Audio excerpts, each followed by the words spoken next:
es el inicio de una materia nueva que se llama Áreas de Inserción del Psicólogo Social. Y que tiene por objetivo ir pensando con ustedes los distintos lugares, las formas, y qué tipo de trabajos, en qué lugares, de qué manera resultarían pertinentes para el psicólogo social. En realidad, lo que nosotros queremos, vamos a tener distintos momentos y distintos participantes en esta, espera que no sé dónde puse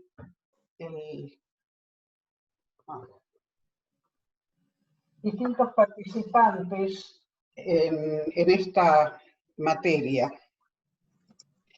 Y la presencia de estos participantes tiene que ver con darle a ustedes estos instrumentos, como para que puedan ir pensando en algún o algunos proyectos de trabajo para ustedes, para hacerlos en un futuro. De alguna manera esto se relaciona, me dijo Marina que algo habían tomado el otro día del cuaderno de bitácora. Recuerdan que el año pasado les habíamos pedido que hicieran un cuaderno en el que fueran anotando todos aquellos elementos, conceptos, ejemplos que ustedes creen que les pueden servir para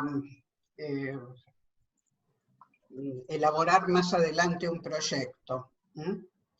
Entonces, en esta materia que empezamos, vamos a tener, yo les decía, dos tipos de participantes, porque ustedes necesitan, por un lado, algunos conceptos centrales, básicos, como puede ser en la temática de políticas públicas, o algunos conceptos acerca del tema salud, que hacen específicamente al trabajo del psicólogo social. Pero al mismo tiempo, así como hoy tenemos esta clase introductoria, ustedes van a tener la presencia de diferentes psicólogos sociales que han desarrollado distintos proyectos en diversas áreas. Entonces, por un lado, el objetivo de la clase de hoy es presentarles a ustedes esta materia y al mismo tiempo darles también los elementos para ver desde dónde pensar estos proyectos que les traen personas muy diversas, con formaciones muy distintas, que a su vez han implementado en un área específica y de una manera particular, para que ustedes vean cuál es la pertinencia de ese trabajo como psicólogos sociales. Entonces, por un lado, me parece que sería interesante reflexionar, contarles algunas cuestiones, y por otro lado, reflexionar acerca del rol, acerca del objetivo nuestro. Ustedes están trabajando en las otras materias elementos que tienen que ver con esto, o sea, por un lado han tenido la crítica de la vida cotidiana. Nosotros tomamos como base la concepción de que cada persona se constituye en lo social, que se construye en lo social, ¿no es cierto? Entonces, desde esa perspectiva, es importante que tengamos en cuenta todo lo que hace a la construcción de la subjetividad, porque todo lo que hace a la construcción de la subjetividad es objeto de estudio para nosotros. Yo les decía, por un lado tenemos que tener en cuenta, recién hablábamos del trabajo de Marina, Nosotros fuimos la primera escuela que incluyó la temática de creatividad como una temática constitutiva de la carrera. Y cuando la creamos, que eso fue al abrir el segundo año, me acuerdo que fuimos con Gastón y con Marilú a ver a Mocio, a Fidel Mocio, que era en ese momento la persona que más sabía acerca de creatividad acá en Buenos Aires. Y Fidel nos acompañó mucho en la construcción del programa, en pensar los objetivos, en pensar la forma de trabajar y en darnos la bibliografía. ¿Por qué pensamos en el tema de la creatividad? Porque piensen ustedes que este es un rol nuevo, es un rol muy joven, que puede insertarse en muchos más lugares a partir del momento en que se oficializa la carrera. Antes también había proyectos y trabajos, pero era más limitado. Ahora la carrera oficializada nos abre muchas más perspectivas, nos abre muchas más áreas. Entonces, en ese sentido, es importante el desarrollo de la creatividad. ¿Por qué? Porque en general la educación tradicional no alimenta la creatividad. Por el contrario, nos proporciona una serie de bloqueos a las ideas creativas. Entonces es necesario poder trabajar, poder levantar estos bloqueos y poder tener la cabeza amplia como para poder albergar ideas nuevas. Cuando Pillon empieza con todas estas cuestiones, realmente lo hace desde una perspectiva muy creativa, que por un lado tenía que ver con ciertas marcas de época que estaban vigentes en el momento en que él empieza a trabajar, y por otro lado, por algo que es muy importante en su formación y en su desarrollo, que es la influencia del surrealismo. Yo no sé si ustedes conocen algo del surrealismo, pero el surrealismo es un movimiento que se desarrolla en Europa después de la Primera Guerra Mundial. En realidad, antes del surrealismo aparece un movimiento que es el dadaísmo. Y los integrantes de ese movimiento, el dadaísmo, eran jóvenes que habían nacido pocos años antes del desarrollo de la Primera Guerra. La Primera Guerra Mundial tuvo una convocatoria con mucha fuerza y con mucha pasión en relación a la defensa de lo nacional, de cada nación que se estaban armando y formando en ese momento. Y lo que trajo fue una gran frustración porque en nombre del progreso se encontraron con muerte, pobreza, desolación y todo lo que queda a partir de una guerra. Entonces estos jóvenes se rebelaron contra eso, lo que ellos decían, una sociedad hipócrita que los había metido en esa idea de la guerra y de luchar para defender, y que en realidad atrás de todo esto lo que había era el conflicto de poderes entre quienes gobernaban a las naciones, y nada tenía que ver ni con el progreso ni con el bienestar. Entonces, los dadaístas se rebelan, pero se rebelan con una característica bastante adolescente, de rebeldía adolescente. O sea, en general, ustedes saben que iban a las muestras de arte con machetes y rompían todo lo que no les gustaba. Si iban a ver una obra de teatro y no les gustaba, empezaban a tirar cosas en medio de la obra, con lo cual la mayoría de los encuentros de los dadaístas terminan con intervenciones de la policía.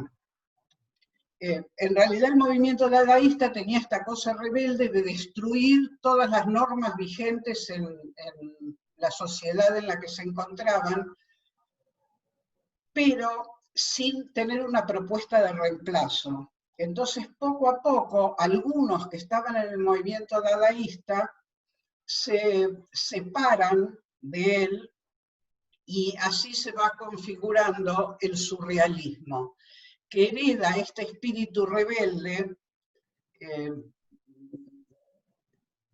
ellos decían, Breton decía, Dalí, que también compuso este movimiento, que la característica, el recurso con el que se movían los surrealistas era el escándalo, porque eran escandalosos, pero de todos modos había una propuesta. La propuesta era crear un hombre nuevo, un hombre diferente de esos hombres que habían llevado a la guerra.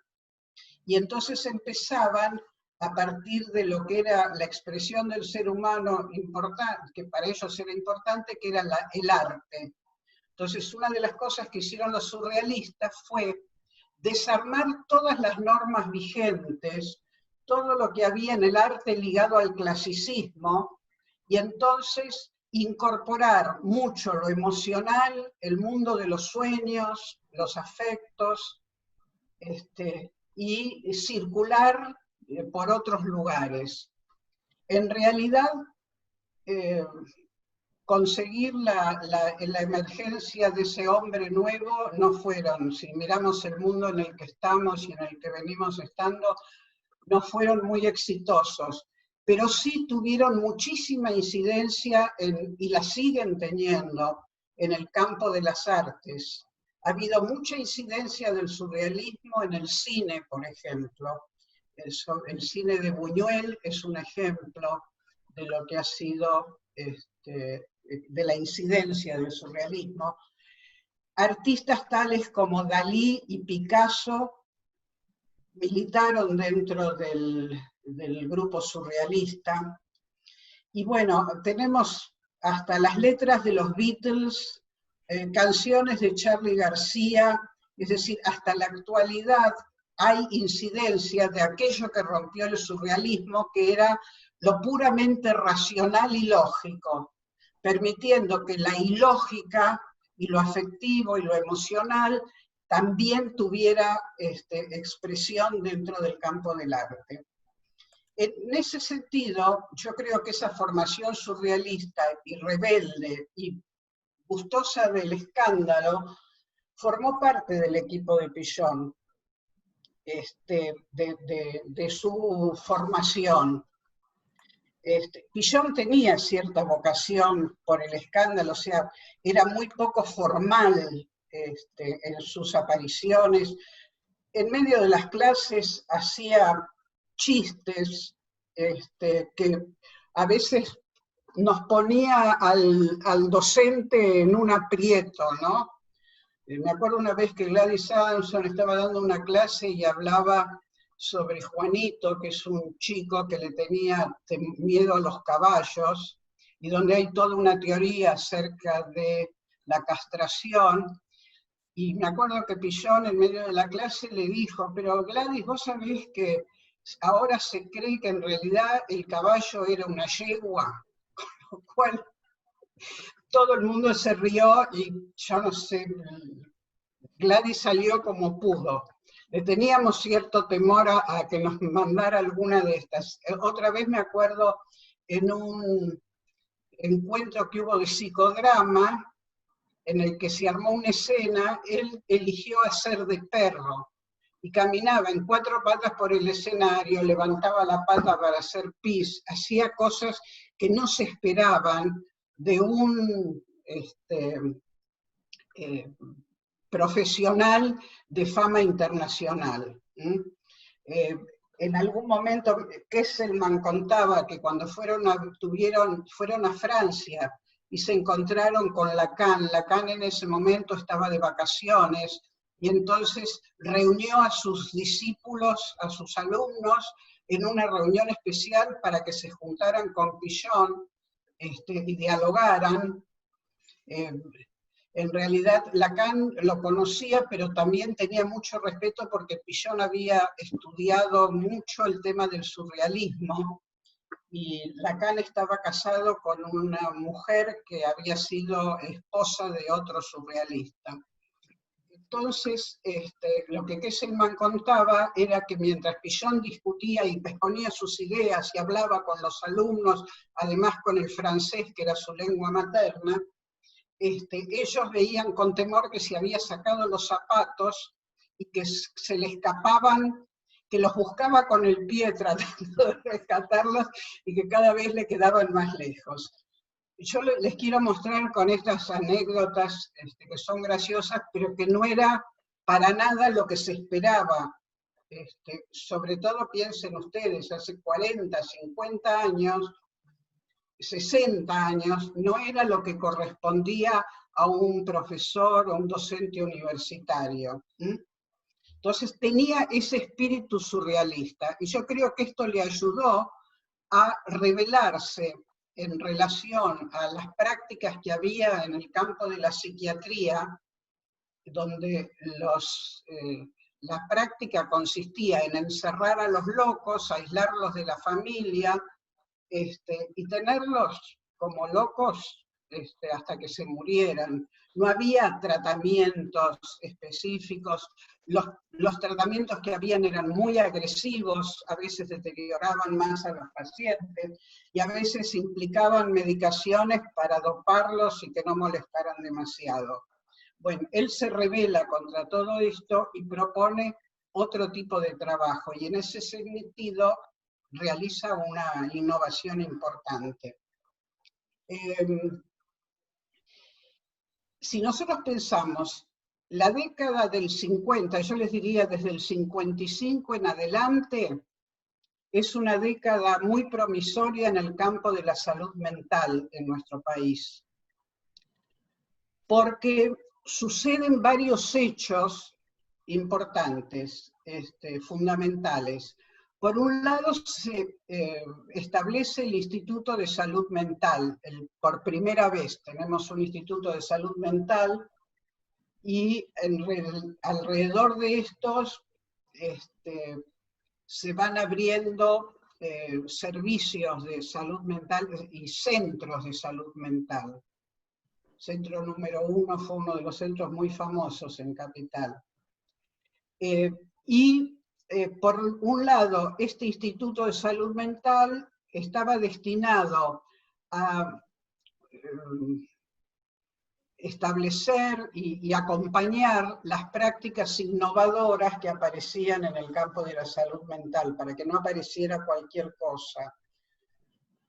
En ese mismo año, Goldenberg, un psiquiatra también muy importante acá en nuestro país, gana el concurso del Policlínico Lanús, que fue un lugar pionero en el trabajo psiquiátrico en toda Latinoamérica, y formó mucha gente por afuera de la Asociación Psicoanalítica. Realmente trabajaban con enfermos psiquiátricos severos, pero con técnicas muy innovadoras, y además con una actitud humanitaria en relación a los pacientes psiquiátricos que hasta ese entonces habían sido muy maltratados. En ese año también comienza a funcionar la carrera de psicología en la Universidad de Buenos Aires, y llama la atención que la carrera de psicología tiene una inscripción enorme, una matrícula enorme en su primer año de funcionamiento, o sea que había interés y responde a una necesidad. Y además, en la carrera de psicología, un discípulo de Pillon, y que trabajó con él, y además es uno de los que ha escrito muchas cosas acerca de los conceptos pillonianos y otros conceptos propios, que fue José Blecher. Tiene un lugar muy importante en relación a psicología, a la carrera de psicología. Trabajó mucho sobre psicología institucional, sobre un montón de temas, José. Era un tipo muy interesante. Yo lo tuve alguna vez de profesor en la escuela, cuando hice la carrera en la escuela de Capital. Murió bastante joven, yo estaba cursando cuando murió. Así que, pero de todos modos, psicología de la conducta, bueno, ustedes han tenido entrevistas y grupos operativos, psicología institucional, ha dejado un montón de obras donde están plasmados los conceptos de Pillon. escribió más que Pillon en ese sentido, y por ahí es más claro que hay un artículo de Marcelo Pillon Rivière donde él habla sobre su padre, y lo que dice que Pillon era un tipo para hablar, o sea, las clases de él eran atractivas, interesantes, con muchas metáforas, con muchos chistes, podía estar frente al público y resultar interesante y atractivo, entonces eran muy buscadas sus clases. Pero él dice allí que no era escritor, no era un buen, que tenía el don de la palabra, pero de la palabra oral, no escrita.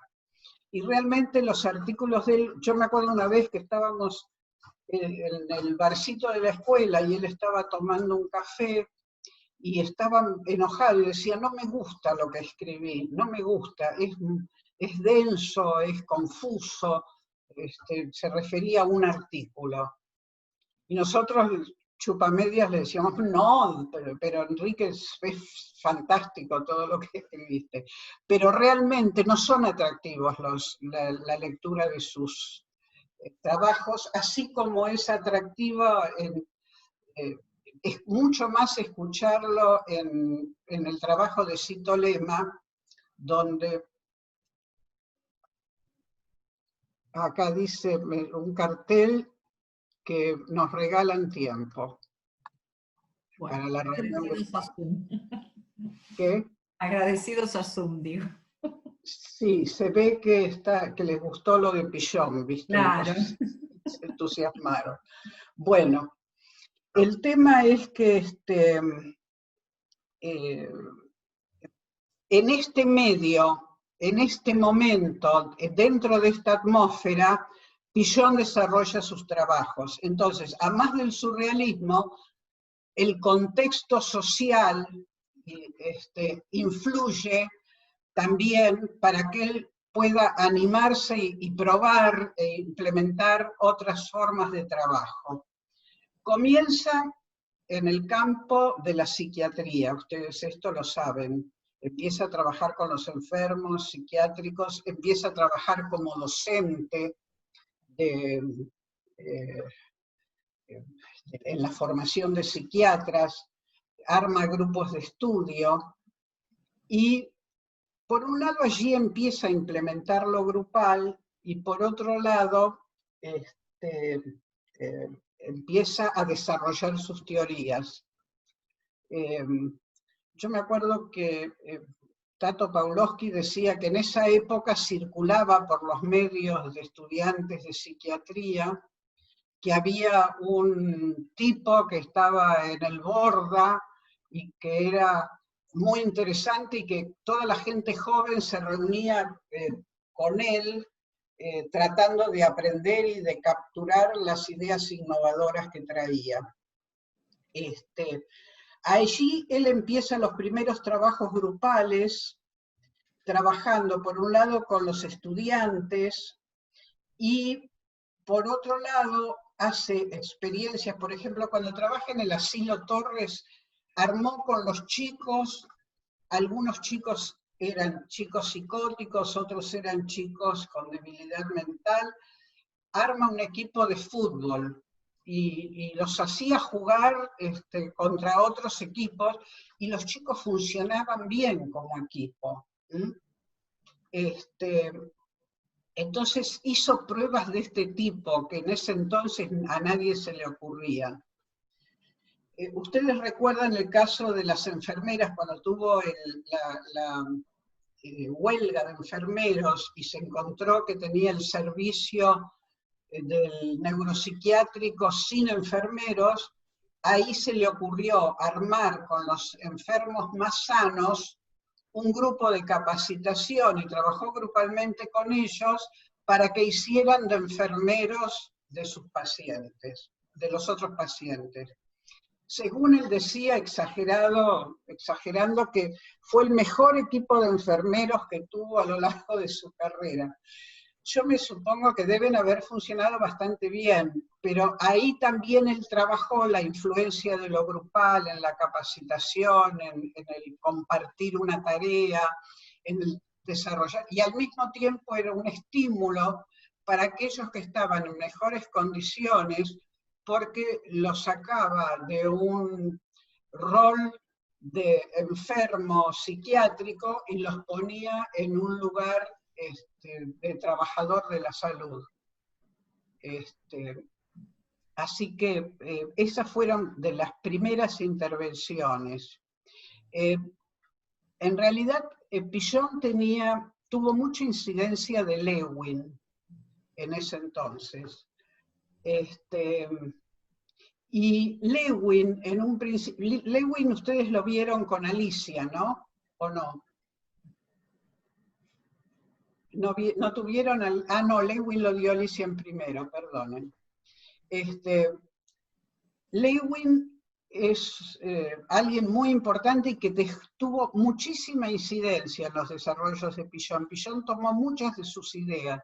El tema de la resistencia al cambio, por ejemplo, es de Lewin. La idea de tomar al grupo como una totalidad es de Lewin. El tema de los roles, pensar los roles en el grupo, es de él. Y una de las cosas que Lewin decía, él tuvo dos etapas, una cuando estuvo en Europa, que trabajó con la gente de psicología de la forma, con los gestálticos, y de ahí sacó la idea de que el grupo es más que la suma de sus partes, que existe un plus grupal. Después, en la época del nazismo, su familia, él era de familia judía, su familia es tomada presa, creo que la mamá de él murió en campo de concentración, y entonces él se va a Estados Unidos.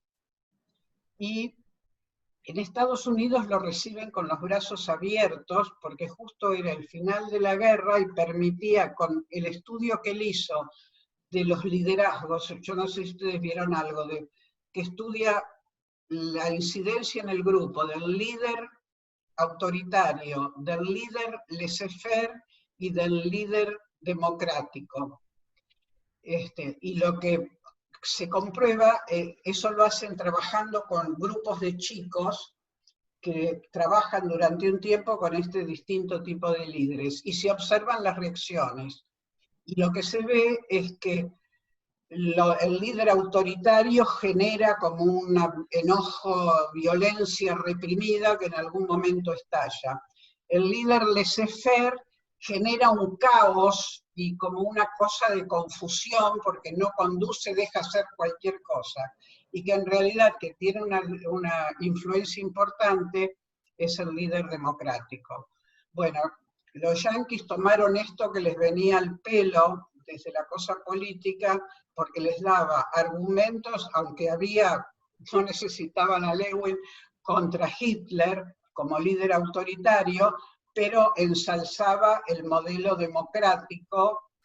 Entonces lo reciben con los brazos abiertos e inclusive le hacen un lugar para que trabaje y para que haga investigación en el MIT, que es como una de las universidades más importantes mundialmente.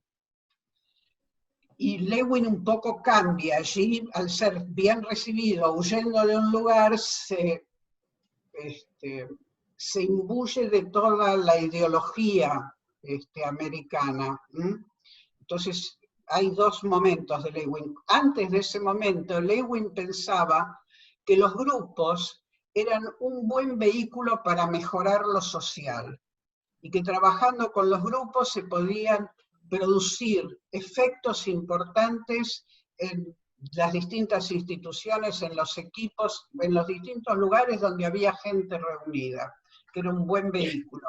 Y Pillon toma, esa es otra cosa que toma de Lewin con mucho entusiasmo, con mucha fuerza. Entonces, ¿por qué les hago este largo recorrido? Porque en el año 58 se organiza, es la presentación social en sociedad de los grupos operativos.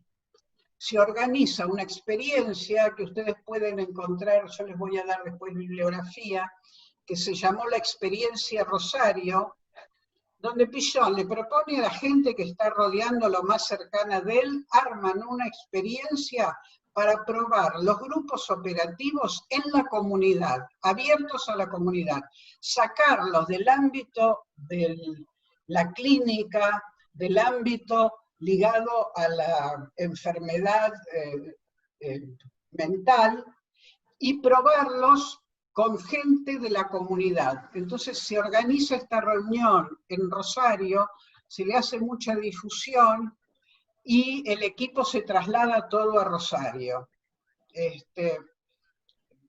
Ellos en algunos de los artículos, y además algunos de los que iban, contaban una anécdota que se hizo bastante conocida, que en el tren estaban todos fruncidos, la verdad, con mucho temor. Era la primera vez que iban a hacer esto, entonces se acercaban y le pedían a él, ¿y cómo hacemos esto? ¿Y qué hacemos acá? Que estaban con un nivel de ansiedad terrible. Entonces dicen que Pillon les dijo, bueno, quédense tranquilos. Si terminada la experiencia nos tiran bosta, quiere decir que no les gustó. Pero si no, es una prueba de que la experiencia funcionó. Entonces decían que en la clase inaugural que dio, habló algo acerca de las fuerzas cacofóbicas o algo por el estilo, que solo ellos entendieron a qué se refería al episodio de la bosta. Tuvieron alrededor de 1000 inscriptos. Entre los inscriptos, o sea, la gente era convocada para trabajar sobre determinados temas aplicando una técnica para ver cómo funcionaba. Había profesores universitarios, alumnos universitarios, corredores de seguros, había bomberos, había boxeadores, había gente de teatro, había señoras ama de casa, había algunas prostitutas también, o sea, era un público amplio y muy variado. Todo el que quiso intervenir se anotó y participó de esa experiencia. Y entonces trabajaron con grupo operativo, en el que se habían formado todos los que iban con Pillon. Se hicieron grupos homogéneos y grupos heterogéneos, o sea, en un momento eran todos boxeadores y en otro momento eran como los grupos de la escuela heterogéneos. Y la experiencia fue un éxito. Algunos de los grupos siguieron funcionando durante un tiempo después de la experiencia, pero ahí la idea del trabajo grupal se difundió de tal manera que muchos profesores universitarios buscaron capacitación para trabajar en grupos y empezaron a implementar en las universidades trabajo con grupo operativo. Entonces, por eso esa experiencia innovadora tuvo mucha importancia y fue el cambiar del estar centrados en la enfermedad a empezar a centrarse en la salud. Con todas las ideas que nosotros conocemos de promover el protagonismo de los integrantes, de poder pensar, de poder trabajar en su comunicación, tratar de ser claros, entenderse, llegar a algunas conclusiones. Yo me acuerdo que, no sé en qué año habrá sido,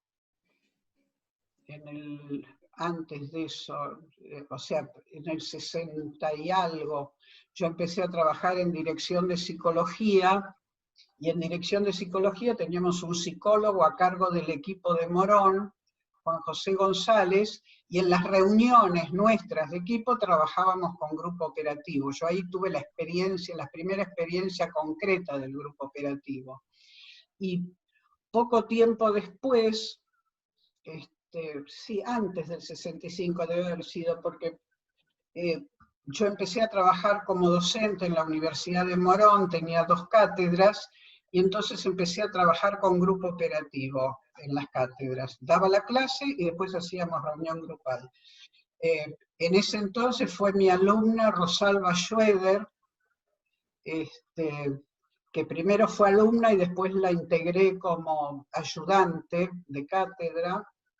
y bueno, y que años después me sorprendió apareciéndose un día en la escuela como alumna queriendo cursar, y bueno, que ahora es coordinadora de cuarto, docente muchas veces de determinados temas. Pero empezamos a trabajar acá en Morón con grupo operativo y la experiencia, la gente se sorprendía. Lo mismo que años después tuvimos un curso, una carrera que había de jardín maternal, y trabajábamos con grupo operativo y se nos llenó de gente el curso. Después lo tuvimos que cerrar porque salió una disposición que no podía estar el curso de maestra maternal si no era en un instituto que tenía profesorado de jardín inicial. Entonces, allí lo tuvimos que dejar, pero fue bárbaro y las chicas valoraron mucho esa novedad en la enseñanza, el trabajar en el grupo, el armar un grupo, el pensar, el trabajar los temas.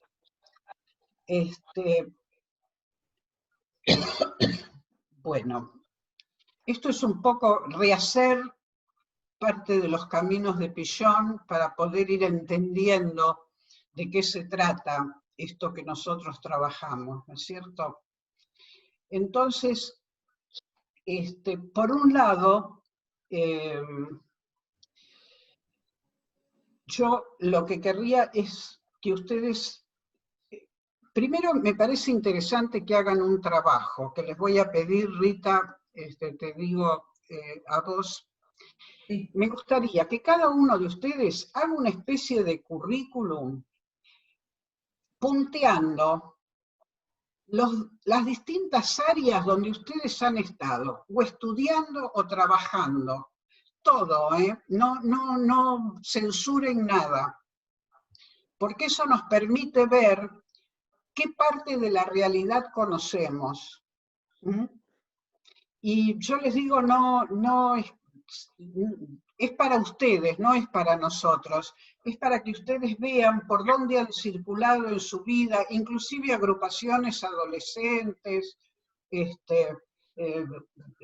escolares, primeros trabajos, alguna pasantía, todo lo que han hecho hasta ahora. ¿Por qué les digo esto? Porque esto les va a ayudar en la elección de su proyecto, mostrándole las áreas y qué han aprendido en cada una de esas áreas. Porque el desarrollar un proyecto implica elegir un área determinada para trabajar. Y elegir un área determinada implica ponerse, o sea, a más de la carrera de psicología social, empezar a formarse en esa área especial. O sea, no sé, yo en algún momento quise trabajar en desgaste laboral, ya siendo psicóloga social. Entonces me conecté con gente que estaba trabajando en esto, hice algunos cursos con López Rossetti, que trabajaba en ese entonces el tema del estrés. Trabajé con una psiquiatra que estaba desarrollando en la Asociación de Psiquiatría el tema de desgaste laboral. O sea, con esto les quiero decir que no se termina la cosa acá. Yo hasta el día de hoy sigo viendo cosas nuevas cada vez que se me ocurre una idea nueva. Uno tiene que seguir formándose. Entonces, abordar un área determinada implica conocerla, ponerse en contacto, conocer las teorías, conocer las formas de trabajo, las características de esa área específica. Si nosotros pensamos en algunas ideas centrales de la psicología social, nosotros decimos que la psicología social, como que la idea madre central más específica de todas, es la construcción social de la subjetividad. Nosotros teníamos una frase de Pillon que decía que el objetivo del psicólogo social es promover relaciones que permitan el pleno desarrollo de la existencia humana. Y teníamos también otra frase que la tomamos para nuestra escuela, que era que la tarea del psicólogo social es ver cómo desarrollar mayor salud mental en una comunidad específica situada en el tiempo y en el espacio. Entonces, si ustedes piensan que esa es la tarea, promover relaciones que promuevan la existencia, una mejor existencia humana, una existencia plena. Relaciones se dan en todos los ámbitos, o sea, se dan en el ámbito de trabajo, se dan en el barrio, se dan en la familia, se dan en la escuela. Es decir, el ser humano en cuanto a ser social vive relacionado. Entonces, promover la salud mental en esa área específica es tarea del psicólogo social. Ojalá hubiera psicólogos sociales en todos los ámbitos.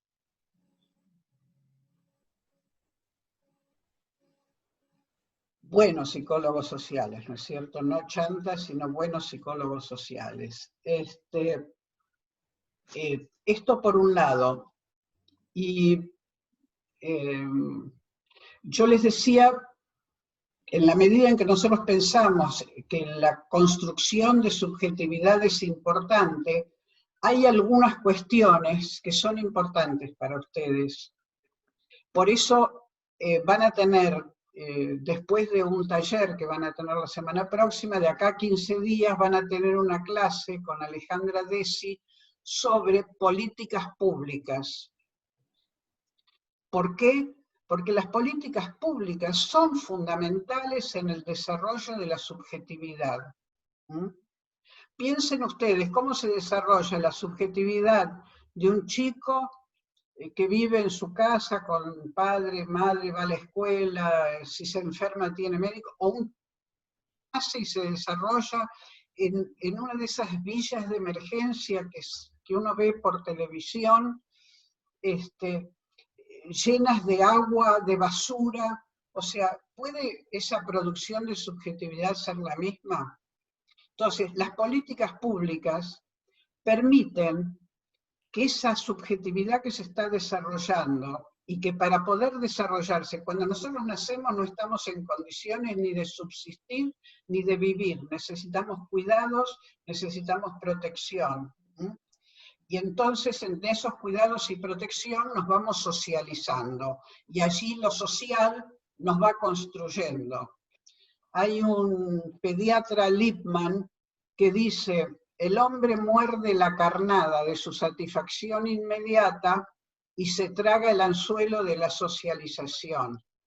Es decir, ya el chico, desde el momento en que recibe la leche de la madre en una determinada posición, hay algunas tribus primitivas que dan de mamar al chico parado.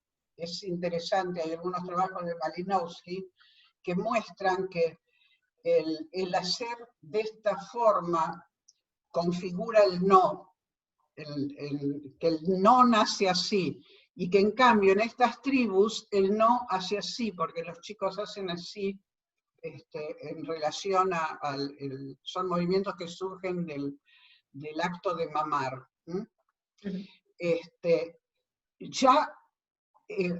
Cuando la madre lo toma, cuando la madre le canta, cuando la madre lo calma y cuando la madre le da la teta, ya allí lo está socializando, estamos imbuyéndonos de determinadas normas, determinadas costumbres, no lo sabemos, no somos conscientes, pero estamos adquiriendo todo esto. Fíjense que las prácticas sociales nos constituyen. Y las prácticas sociales son las formas que tiene cada sociedad de resolver determinadas situaciones.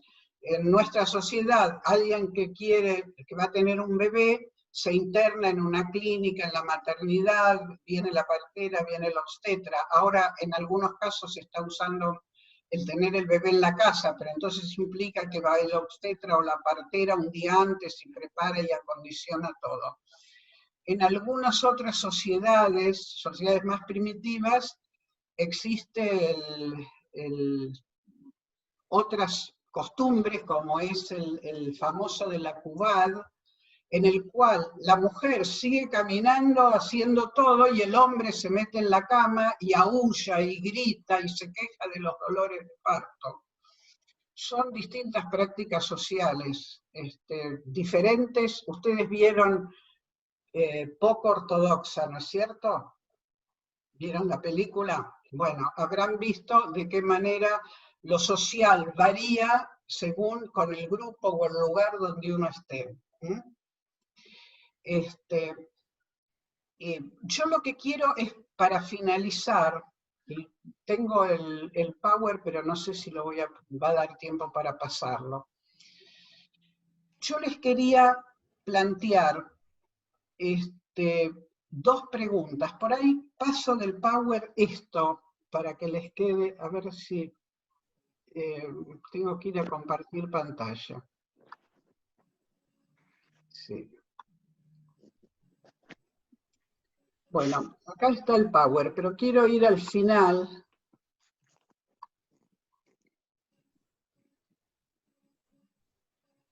Para que a ustedes les quede allí, a ver si es esta.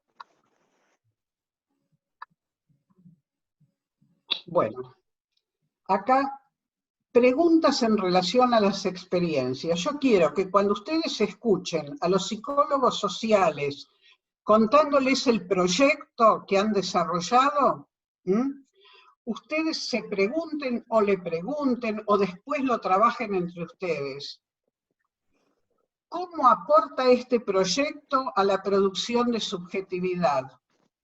Y entonces allí hablamos de si incide en la autoestima, si desarrolla pensamiento crítico, si apunta a desarrollar la sensación, el sentimiento de dignidad, si desarrolla protagonismo, si le da lugar a la creatividad, si permite la adquisición de habilidades sociales. Yo acá puse ejemplo manos creativas, en un proyecto en el que trabajó gente egresada de la escuela nuestra durante muchos años, que fue el proyecto de Manos Creativas. No sé si ustedes han tenido alguna referencia. Bajo la tutela de Juana Torrallardona, que es una artista plástica, pintora, hija de Torrallardona, que fue un pintor muy importante en nuestro país. Juana, que heredó la vocación de su padre, armó junto con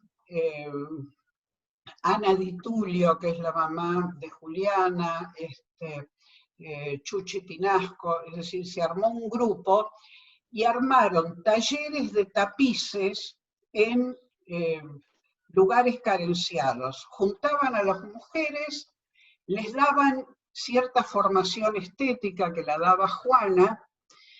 El tema de los tapices era interesante porque eran tapices hechos con trapitos, entonces era muy económico porque conseguían que las fábricas les dieran retazos de trapitos y que la gente pudiera trabajar con ellos. Y las mujeres trabajaban en este proyecto. Y mientras tanto se trabajaban cuestiones de género, cuestiones familiares, cuestiones de trabajo, o sea, en la charla que se hacía durante el trabajo con los trapitos, como decían las mujeres, se trabajaban todas esas temáticas. O sea, ahí estaba el trabajo del psicólogo social, en trabajar en ellas muchas cuestiones de género importantes. Ellas contaban que los maridos al principio se oponían a que fueran al taller, y cuando empezaron a vender los trabajos, eran los maridos los que las despertaban y le decían, che, hoy tenés que ir a los trapitos, no dejes de ir. Exportaron a Japón, a un montón de lugares, los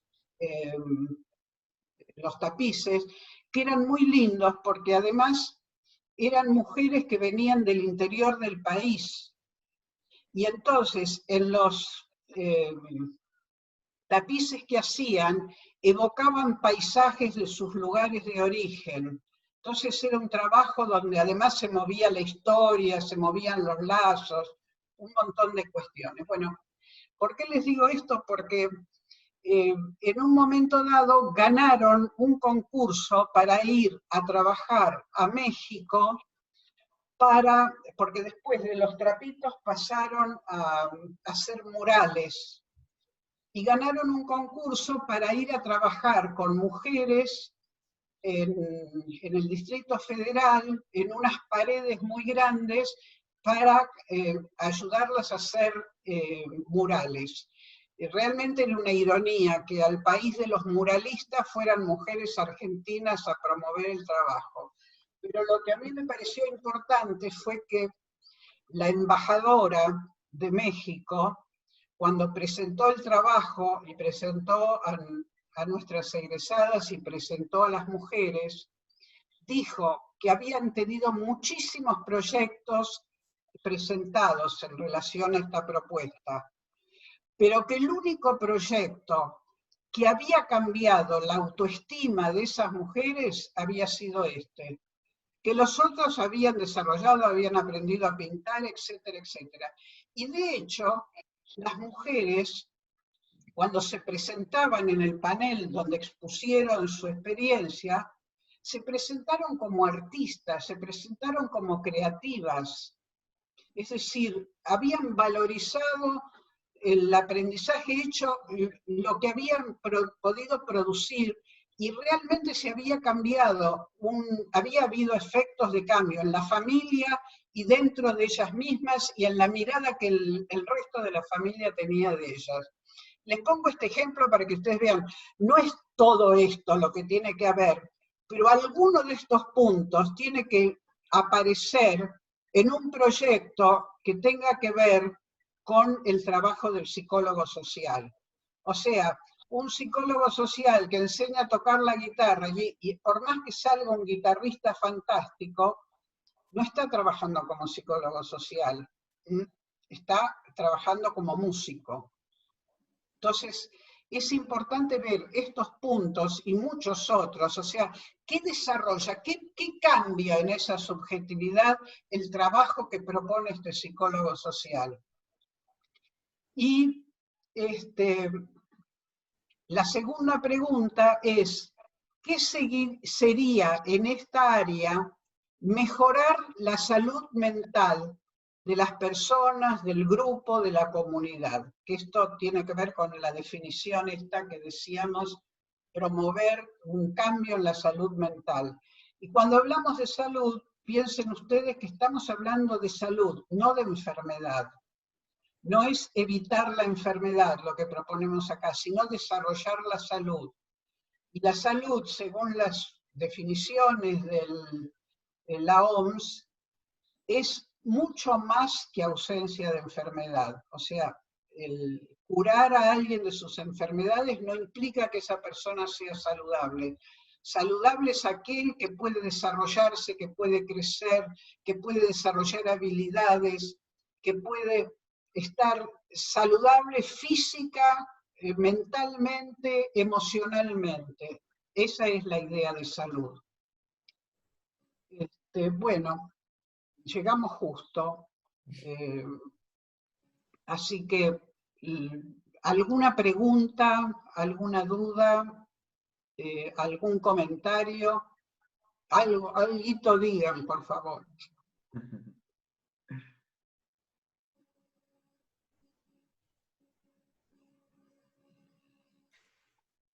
¿Querés dejar de compartir? Eso, ahí está, así nos vemos. Sí. Les resultó muy largo, pesado, pudieron ir siguiendo las ideas, sienten que esto puede ayudarles a escuchar los proyectos que aparezcan. Están desconcertadísimos. No, no, a mí en lo personal me gusta esa cronología cuando da la clase de explicar desde dónde, o sea, que nada es porque es así, o sea, ya tiene desde un origen de la parte artística, después como del artístico, después se traslada a la salud, o sea, a mí en lo personal me gusta bien la explicación desde esas variables. Está bien. ¿No? Como todo tiene que ver con todo. Está bien. ¿Algo más? Yo particularmente lo asocié todo con lo creativo, como que está todo relacionado a la creatividad de la persona. Vuelvo a poner el micrófono porque si no, no los escucho. Sí, está bien. Nosotros te escuchamos, ¿eh? Claro, pero tiene que ir alternando entre el micrófono, en habilitarlo y deshabilitarlo para poder escuchar o hablar. Bien. Sí. ¿Alguna otra, algo más? Muy interesante, la verdad es que es muy interesante porque es una entrada a ver, a veces no sabemos cómo se puede aplicar el trabajo y es como la entrada. A mí me pasa particularmente que siempre tomo notas y hoy decidí escucharte porque estaban grabando en la clase y la verdad es que me encantó la clase, me gusta y me sirve, digamos. Mira, en relación a esto que decís, yo tenía pensado, pero no me da el tiempo, contarles algunos proyectos. Yo trabajé durante un tiempo supervisando a la gente de Bahía, Brasil, la escuela Núcleo, que era la Escuela de Psicología Social de Bahía. Y la verdad que yo les supervisaba, aprendí yo más de ellos que ellos de mí, porque son súper creativos. Allí yo les había enumerado una serie de proyectos, por ejemplo, uno fue, les encargó el gobierno de Bahía que hicieran una investigación para ver por qué los bahianos no aceptaban deportes acuáticos, cuando en realidad tenían esa geografía maravillosa de la Bahía de Todos los Santos, ¿no? Y ellos hicieron la investigación y encontraron en la investigación que eran cuestiones de índole religiosa, que todas las creencias que tenían los bahianos acerca de Iemanjá como la diosa del mar, que le tiran flores a principios de año y si las flores entran en el mar, quiere decir que Iemanjá los acepta, y si las flores vuelven, quiere decir que Iemanjá está enojado y las rechaza. Que todo eso impedía la práctica de los deportes, con lo cual empezaron a hacer todo un trabajo y pudieron desarrollar deportes usando realmente el mar. Pero a más de eso, esto fue una cosa que me pareció súper original, pero además hacían trabajos en institutos. Por ejemplo, trabajaron con los chicos en la calle, crianzas narrúa, decían ellos. Entonces, lo primero que vieron trataron de establecer, los chicos de la calle, ¿con quién se contactan en principio? Investigaron y vieron que la primera persona que los recibe, que se mete con ellos, es la policía. Entonces, armaron un curso de capacitación para los policías, donde trabajaban sobre los derechos del niño, sobre cuestiones evolutivas, sobre las particularidades de los chicos en la calle, para que pudieran recibirlos, albergarlos de otra manera, y darles un nivel de continencia. Bueno, como eso ustedes se van a encontrar, si después no entienden algunos, me preguntan. Yo puse allí algunos trabajos también que yo hice, el de desgaste laboral. Trabajé en Madrid, en Toledo, en Cuenca, el tema de desgaste laboral, trabajé en capacitación de grupos, de trabajo grupal allá en España, y trabajé con jóvenes en Copenhague, o sea, está abierto todo. Si nosotros presentamos proyectos que en general resultan muy novedosos, tenemos para trabajar en el país un montón de lugares, para trabajar, y si no me muevo en la comunidad cercana, hay muchas cosas para inventar. O sea, dejen que aflore la creatividad, la invención, expónganse a veces a hacer cosas que por ahí no funcionan, pero que entonces, al no ir por este camino, yo pienso que puedo ir por este otro. Entonces, nos cuesta al principio correr, vieron los márgenes dentro de los cuales estamos encerrados. Yo les decía a los de primer año, la vez pasada, les daba una tarea, una consulta para que la vieran y para que la trabajaran, y les decía, jueguen a ser psicólogos sociales. Total, es jugar, no que trabajen como si... Jueguen a inventar. Ábranse la cabeza de esta manera. Después vendrá la práctica, digamos, toda la parte, algunos trabajos, algunas cosas en segundo, algunas tareas en tercero, la práctica preprofesional y la coordinación en cuarto, ¿no es cierto? Pero ese es un trabajo con supervisión, donde se va viendo y se los va orientando y se los va acompañando en el trabajo. Pero mientras tanto imaginen, piensen, inventen. Total, mientras queda en el plano de la cabeza y de la fantasía, no dañamos a nadie. Y al mismo tiempo, esto nos va permitiendo desarrollar ideas. Bueno, no los jorobo más, los dejo acá y ya nos volveremos a encontrar. Les mando un beso grande a todos y suerte. Gracias, Adiós. Marta. Gracias, Marta. Gracias, Marta. Chao, chao. Chao. Gracias, gracias.